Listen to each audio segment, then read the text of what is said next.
Lalu sejauh apa keluarga korban menyikapi terdakwa Ronald Tanur, anak mantan anggota DPR yang diputus bebas oleh Majelis Hakim Pengadilan Negeri Surabaya Jawa Timur ED? Kita terhubung dengan Sakidah, keluarga almarhum Didi Serafrianti di Sukabumi, Jawa Barat, dan Dimas Yebahura Al-Faruq, kuasa hukum keluarga almarhum Didi Serafrianti di Sidoarjo, Jawa Timur. Selamat sore, semuanya apa kabar?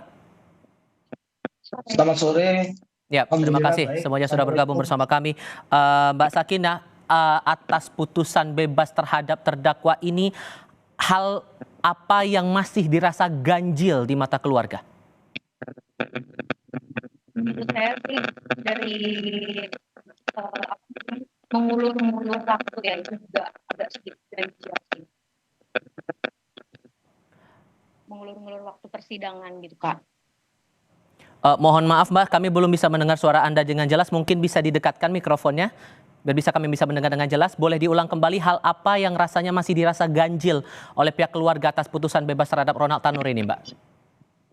Iya, ini yang aku rasa ganjil kan kenapa tiba-tiba bebas ya.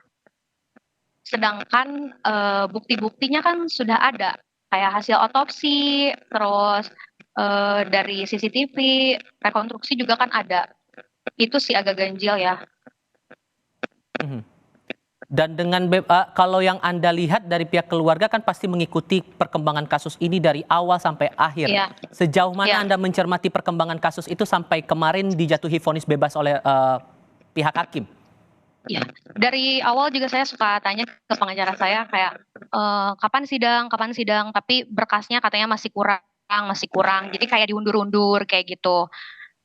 Ya sampai akhirnya kemarin, di bulan kemarin saya baru dengar putusan yang 12 tahun itu, tapi ternyata di bulan ini tersangkanya udah bebas gitu aja. Itu udah janggal banget sih. Dan Anda merasa bahwa patutnya lebih maksimal lagi tuntutannya, karena kan kemarin dalam tuntutan dijerat dengan pasal pembunuhan yang sebetulnya maksimal bisa 15 tahun. Dengan tuntutan Ya. dari jaksa 12 tahun, Anda merasa itu sudah cukup? Sebetulnya saya juga ngerasa itu nggak cukup ya, karena kan dengan nyawa manusia yang sudah hilang tidak bisa kembali, ya tidak bisa dibayar dengan apapun. Reaksi keluarganya Dini gimana, Mbak? Orang tua Pastinya di sini terutama. orang tuanya shock, sedih, kesel, semua jadi satu sih Kak. Oke. Saya ke Mas Dimas kalau begitu. Mas Dimas, Anda bersama dengan tim penasihat hukum berencana akan melaporkan hakim-hakim ini ke MA, ke KY, bahkan ke KPK.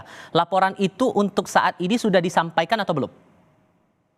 Ya, jadi begini, laporan tersebut saat ini sudah dalam proses penyusunan oleh tim kami, karena kami juga menunggu sikap korporatif dari PN Surabaya untuk segera menerbitkan salinan putusannya. Nah, berdasarkan salinan putusan itu nanti adalah pedoman kami untuk melaporkan kepada instansi-instansi tersebut. Dan hal apa yang akan disertakan, bukti apa yang mungkin akan disertakan dalam laporan terhadap kepada 3 lembaga itu terhadap para hakim ini? Ya, nah, tentu nanti kami akan menyertakan bukti-bukti terhadap laporan yang kami laporkan, yang kami tuliskan dalam surat kami, dan bukti-bukti tersebut akan terlampir di dalam surat dan rekan-rekan media akan kami beritahu. Awalnya dituntut 12 tahun dengan pasal pembunuhan, kemudian pada akhirnya dibebaskan. Apa yang Anda rasa tampaknya meleset begitu dari harapan dari pihak keluarga korban terutama? Ya, ini sangat aneh. Jadi kalau kita cermati dari putusan hakim berdasarkan pertimbangan-pertimbangannya, kita bicara pada waktu putusan saja. Jadi putusan ini seharusnya dijadwalkan pada tanggal 22 Juli 2024 hari Senin. Namun anehnya di hari itu hakim ternyata belum siap dengan putusannya. Padahal sudah ada waktu sekitar 14 hari dalam menyusun putusan sebelum tanggal 22 itu. Kemudian pada saat diputus, yakni kemarin 24 Juli 2024, ternyata hakim malah.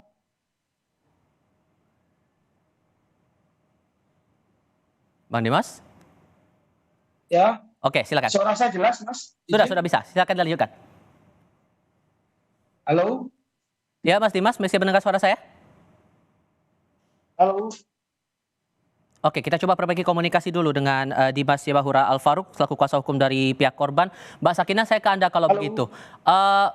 dengan langkah dari tim penasihat hukum melaporkan para hakim ke 3 lembaga begitu, dari pihak keluarga akan melakukan langkah-langkah lain mungkin untuk melawan vonis hakim ini?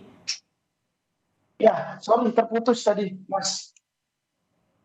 Halo, jelas suara saya? Oke, Mas Dimas, saya pastikan dulu. Mas Dimas, suara saya terdengar jelas atau belum? Sudah. Sorry, Oke. terputus. Oke, boleh dilanjutkan dulu Mas Dimas penjelasan Anda sebelumnya.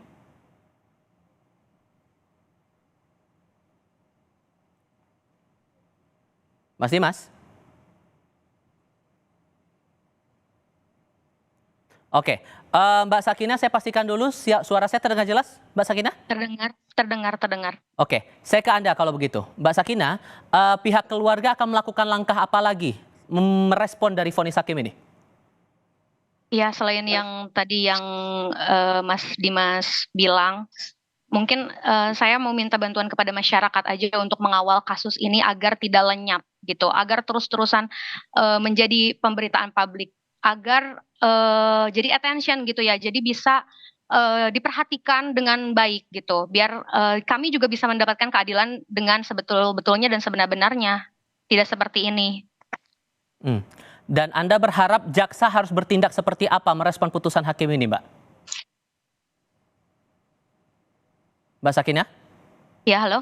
Anda berharap apa tindakan seperti apa yang harusnya jaksa lakukan terhadap putusan vonis ini?